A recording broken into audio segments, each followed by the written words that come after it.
Francesco? Cosa stai facendo qui? Perché non sei andato alla lezione di italiano oggi? Ciao maestro.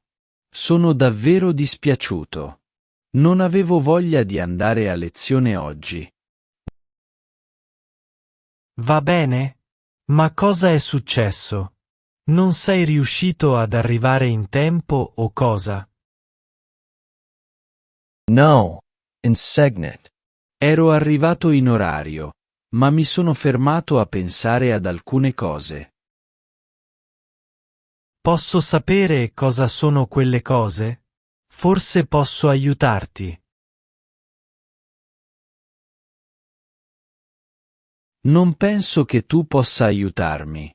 Voglio dire, sei un insegnante eccellente, ma questo è qualcosa. Beh, stavo andando a lezione di italiano come al solito, ma poi mi sono chiesto: Cosa fai? sai, sto per compiere 60 anni e sto cercando di imparare una nuova lingua. So che anche tu pensi che sia impossibile per un vecchio come me imparare una nuova lingua, giusto? Oh, allora questo è il problema. Vedo. Posso sedermi qui? Sicuro. Non è che sto aspettando qualcuno. Puoi sederti lì. Quindi pensi di essere troppo vecchio per imparare l'italiano. Ti dirò alcune cose. Non sei mai troppo vecchio per imparare qualcosa di nuovo e questo include, ovviamente, una nuova lingua. Sapevo che avresti detto una cosa del genere, ma la verità è un'altra. So che... Guarda, mi capita spesso di sentire commenti del tipo è più difficile perché sono più grande. Oppure sono troppo vecchio per imparare l'italiano. Tuttavia, questo non è effettivamente vero. Te lo spiegherò. È stato scientificamente provato che non si è mai troppo vecchi per imparare una lingua o acquisire qualsiasi altra nuova abilità. Il tuo corpo potrebbe non avere la stessa agilità o flessibilità, ad esempio per fare sport. Ma il tuo cervello può sicuramente essere messo alla prova e sfidato a creare nuove connessioni neurologiche, che può renderti uno studente efficace. Le persone hanno un'idea sbagliata sull'imparare l'italiano. Imparare l'italiano non significa imparare qualcosa di totalmente nuovo. Non è corretto. Imparare una lingua significa collegare la tua conoscenza preesistente del mondo ai nuovi input che ricevi. Proprio per questo motivo, gli adulti possono essere studenti migliori, o almeno più efficienti, dei bambini. I tuoi tanti anni di scuola e di esperienza di vita ti rendono ricettivo e ti permettono di comprendere meglio le complessità di una lingua e le strategie da applicare durante l'analisi e la memorizzazione di nuovi concetti. Vedi? Allora, perché gli studenti più grandi pensano che l'età sia così cruciale per la loro capacità di imparare l'italiano? Ci sono 3 fattori comuni che gli studenti spesso confondono con l'età: l'assunzione di rischi, il tempo e la ripetizione. Miglioriamo cercando di comunicare e di farci capire, e questo significa correre rischi e commettere errori. Gli studenti adulti sono in genere meno felici di farlo rispetto agli studenti più giovani.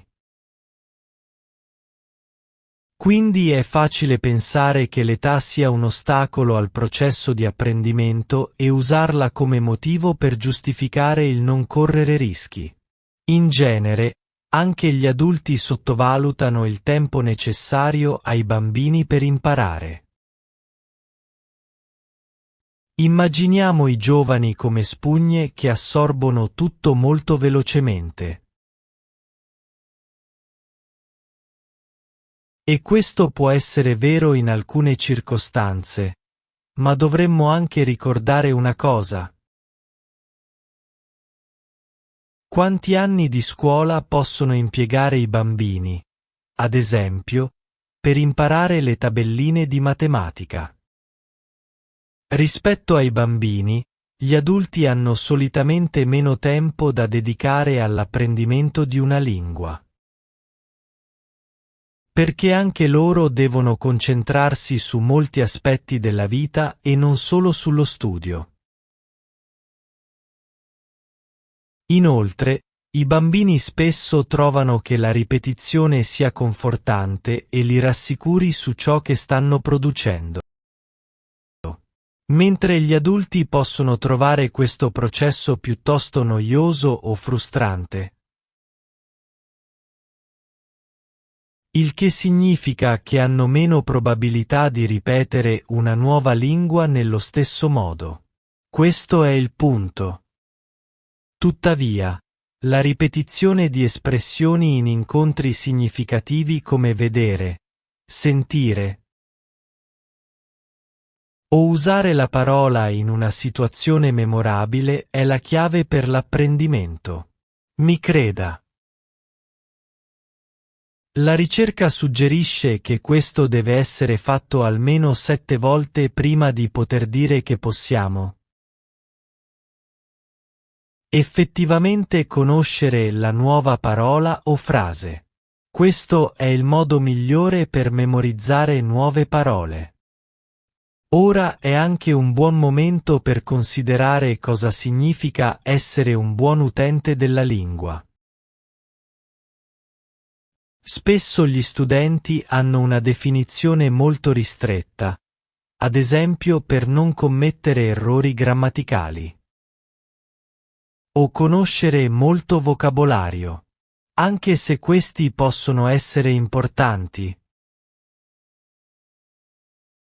La maggior parte delle volte ciò di cui abbiamo bisogno è essere comunicatori efficaci e questo significa saper costruire relazioni, esprimersi e interagire. Sì. In sostanza, le abilità sociali e interculturali possono essere importanti quanto la conoscenza linguistica. Ed è per questo che dedichiamo tempo a concentrarci su questi nei nostri video italiani. Ad esempio. Anche questi sono elementi che spesso sono più facili da comprendere per le persone più mature che per i bambini. È vero? Voglio dire, capisco quello che dici e ha senso, ma non lo so. A volte è difficile per me memorizzare una nuova parola. Lo ripeto più e più volte e niente. E cosa significa realmente conoscere una parola? Non è solo questione di ricordarlo al momento giusto, o essere in grado di usarlo nella giusta posizione in una frase.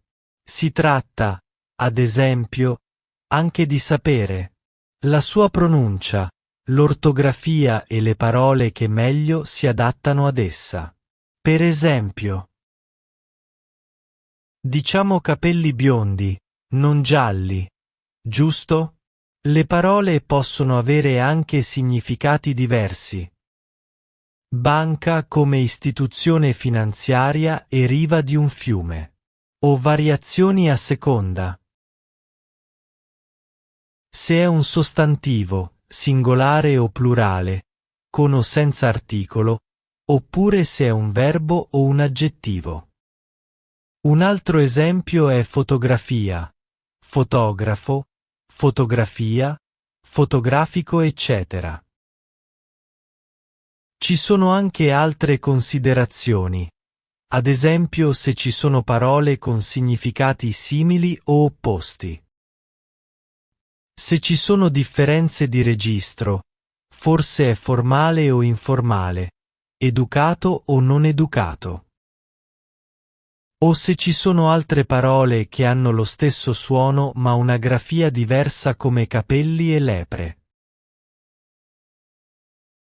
Ciò che intendo è che tutti questi elementi richiedono che tu crei collegamenti e connessioni nel tuo cervello, che può diventare un'attività consapevole per adulti maturi e di conseguenza diventa più facile per loro imparare una nuova parola, perché puoi pensare chiaramente a più cose. Puoi interagire con più persone, hai più cose da collegare a quella nuova parola. Imparare l'italiano da adulto ha molti vantaggi. Certamente. Quel mito secondo cui i bambini imparano l'italiano più velocemente o meglio degli adulti non è vero. Spero che tu possa capire quello che ho detto. Non esiste un'età giusta per imparare qualcosa di nuovo. Penso che tu abbia ragione, insegnante. Inoltre, ho ottenuto il punteggio più alto all'ultimo esame, quindi Esattamente. Stai andando alla grande nel tuo processo di apprendimento dell'italiano. grazie mille, insegnante. Mi sento molto meglio adesso e mi dispiace di non aver frequentato le tue lezioni. Va bene. Non preoccuparti. Tutto quello che voglio è che tu impari e migliori il tuo italiano. E se hai qualche domanda, sai che puoi sempre contare su di me. Francisco. Sì, professore. Lo so adesso. Grazie mille per il vostro aiuto.